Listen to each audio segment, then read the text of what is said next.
जन्नत की एक लड़की है जिसका नाम लाइबा है। वो इतनी खूबसूरत है कि खुद जन्नत की हूरें भी इस पर आशिक हैं। इसको देखते तो कलेजे फट जाते हैं। अब ये मुझे सही मुस्लिम सही बुखारी में मिल जाएगी लाइबा? नहीं। हुजूर सल्लल्लाहु अलैहि वसल्लम ने फरमाया कि जन्नत की एक लड़की है जिसका लाइबा इतनी खूबसूरत है कि बस जन्नत की खुद हूरें भी इस पर आशिक है। हाँ, ये हुजूर सल्लल्लाहु अलैहि वसल्लम ने फरमाया। कि रावी कौन है सर? तो मैं याद करके तो नहीं बैठो है कौन। मुस्कुराहट आपने कहा ओए होए, अगर वो दुनिया में होती तो मैं इसे देख कर ही फौत हो जाता। अल्लाह ना करे सारा सब मर जाते। तो ये भी सही हुजूर सल्लल्लाहु अलैहि वसल्लम ने फरमाया, सही मुस्लिम सही बुखारी में। यार एक सही मुस्लिम बुखारी तो बुखार के तो चढ़ गया। कितनी हदीसें हैं, लगता है तुम मेरे से तो ज्यादा ही मुतासर हो गए। एक साहबी पैरे पर मामूर थे 67 सफ़े पे। नमाज पढ़ने लगे तो हमला हो गया, तीर लगते रहे, खून बहता रहा, नमाज पढ़ते रहे। अब इमाम अबू हनीफा के नजदीक तो खून बहने से वजू टूट जाता है। यहाँ उन्होंने इमाम फे करके इमाम शाफी कर दिया। अच्छा, एक आगे सुनिए। एक सैयद साहब ने 12 दिन एक वजू से नमाज पढ़ी, 15 साल अपने जिस्म को लेटने पर आमादा ना होने दिया।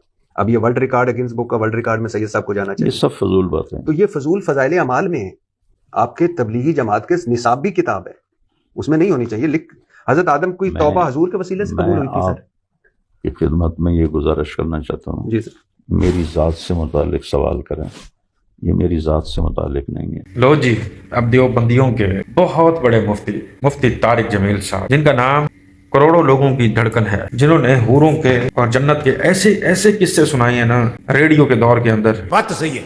और उस बात को तशवीह देते थे रसूलुल्लाह सल्लल्लाहु अलैहि वसल्लम से, उस बात को तशवीह देते थे सही मुस्लिम सही बुखारी और भी मोतबर हदीसों की किताबों से। और उस टाइम डंके की चोट पर बताया करते थे कि इस हदीस के ये रावी हैं, ये हदीस सही मुस्लिम में है, ये हदीस सही बुखारी में है। और रसूलुल्लाह सल्लल्लाहु अलैहि वसल्लम ने फरमाया कि एक लाइबा हूर है वहाँ पे जो इतनी खूबसूरत है कि दुनिया अगर अब तमाम देख ले तो उसको मर जाए।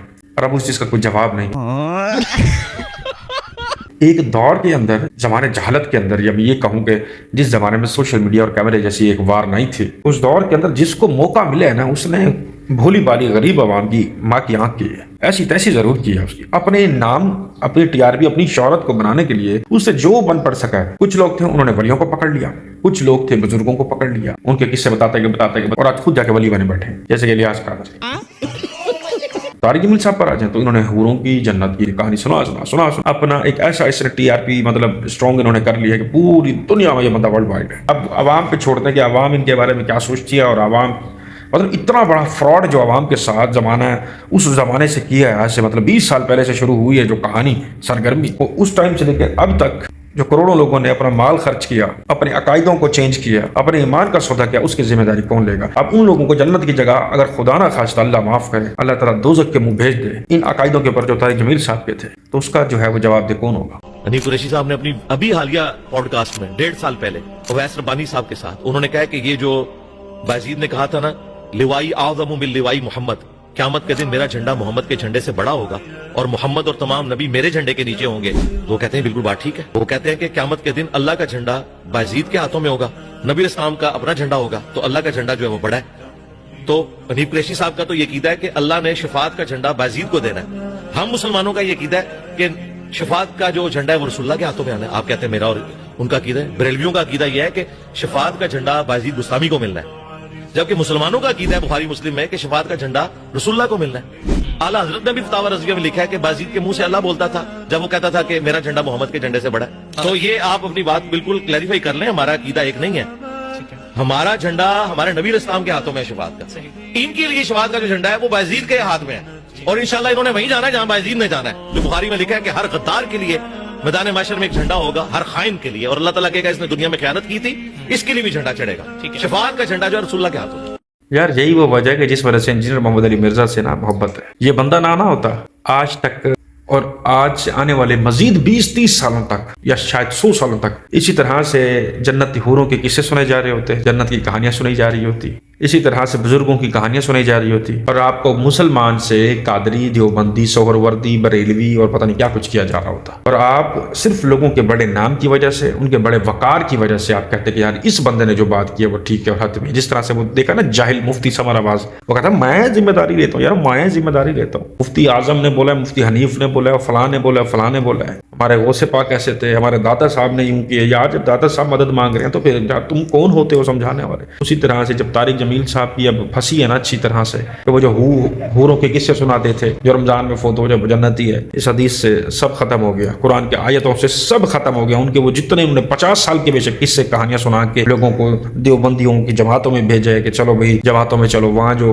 फजाइल अमाल के अंदर किस्से कहानियां सुनाई वो सबका सब फ्रॉड था, सबका सब क्लियर हो गया। देखो जी, वो जमात पे जाते हैं, लोगों को मुसलमान करते हैं, ये एक बहुत खुशी की बात है कि वो लोगों को मुसलमान करते हैं, लेकिन फजाइल अमाल जो उनको पढ़ने के लिए देते हैं उसमें जो बुजुर्गों की कहानियां, वो उस किताब के अंदर जो बुजुर्गों के टोटे बटके हैं कि वो इस तरह से जादू कर लिया करते थे, इस तरह से वो झप्पी डाल के नूर ट्रांसफर कर लिया करते थे, उनका जवाब कौन देगा। और फिर नबी अलैहिस्सलाम की तरफ झूठ मंसूब किए हुए इसी फजाइल अमाल के अंदर। अब आप हंसो बहुत बुरी तरीके से। अब आपको चाहिए इन तमाम चीज़ों का जवाब दो आवाम को, ये भोली भाली आवाम को, देवबंदियों ने, बरेलवियों ने, जिन्होंने भी टाइट करके लूटा है इतने 20-30 साल के इस अरसे के अंदर, अब कैमरा और सोशल मीडिया वार नहीं था, अब वो इन तमाम चीज़ों के जवाब देंगे, क्योंकि आवाम तो गिरबान पकड़ के पूछेगी।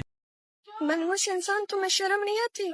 तुम मौलाना इलियास कादरी के बारे में ऐसी वीडियोस बनाती हो, उन पर मीम बनाती हो, शर्म नहीं आती तुम्हें गधे?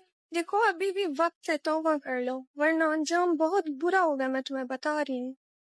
मेरी मम्मा मुझे बताती है, एक शख्स था तो वो एक आलिम की नकल करता था, तो अल्लाह ताला ने उसका मुंह गधे का कर दिया। देखो अभी भी वक्त है, सुधर जाओ वरना दुनिया में भी तुम्हें अजाब मिलेगा और आखिरत में भी अजाब मिलेगा। ये मैसेज मैं तुम्हें मुसलमान होने के नाते कर रही हूँ और उम्मीद करती हूँ तुम भी मुसलमान होगे, लेकिन तुम्हारी हरकतों से लगता नहीं है कि तुम मुसलमान हो। मनोज इंसान, आज मेरा मूड कितना अच्छा था, मैं फेसबुक चला रही थी तो स्क्रॉल करते करते तुम्हारी मनोज वीडियो सामने आ गई, तब से मेरे सर में दर्द है। अगर आपके सर में दर्द है ना तो देखें, ये इतना बड़ा मसला नहीं है। अगर आपके सर में दर्द है तो आप पढ़िए दाता साहब की घोड़ी वही अंधेरी रात। मुबारक सबको जुम्मा, खुतबा गौर से सुनना, इस काम में सबसे बेस्ट है खुद को ढूंढना। तो मैं ये अर्ज कर रहा था कारी साहब कि रोजे में पिटोगे या फिर इफ्तारी के बाद मारूं? ना तुम एक काम करो, तुम खुतबे में मिलो जरा जुमे में, छत पे से ना धक्का दिया देखो तुम्हें। मैं मेडिकल यूनिवर्सिटी में पढ़ती हूँ और एक लड़के को इसके दीन और ईमान की वजह से पसंद, इन हया की वजह से इससे बात करने की हिम्मत नहीं है। मैं इससे शादी में संजीदा हूँ, लेकिन शर्म की वजह से ना मैं अपने घर वालों को बोल सकती हूँ और ना अपनी दोस्तों को कि मैं किसी को पसंद करती हूँ। मैं इससे कैसे बात करूँ? बराए मेहरबानी बताएं, आप मुझे उनका नंबर भेज दें, मैं उस बंदे को बोल देता हूँ, भाई साहब ये खातून है, मेडिकल यूनिवर्सिटी में पढ़ती हैं, ये आपसे शादी के सिलसिले में बात करना चाह रही हैं, इनसे हो नहीं पा रही है, तो आप बात कर लें। देखें, अब मैं यहाँ ये मशवरे तो नहीं दे सकता ना कि आप उनसे कैसे बात करें, ये तो किसी भी तरीके से बात कर लें, अपनी किसी सहेली को बोल दें जिसमें शर्म ना हो। आपको शर्म आ रही है तो किसी अस्तगफिरुल्लाह किसी और को बोल दें जिसमें इतनी शर्म ना हो, वो पर्चे वर्ची लिख के दे दे उनको। तो बात तो करनी पड़ेगी ना, वरना कहीं और शादी हो जाएगी, फिर उसके बच्चे आपको फुप्पो बोलेंगे तो अच्छा नहीं लगेगा फिर। Emotional damage.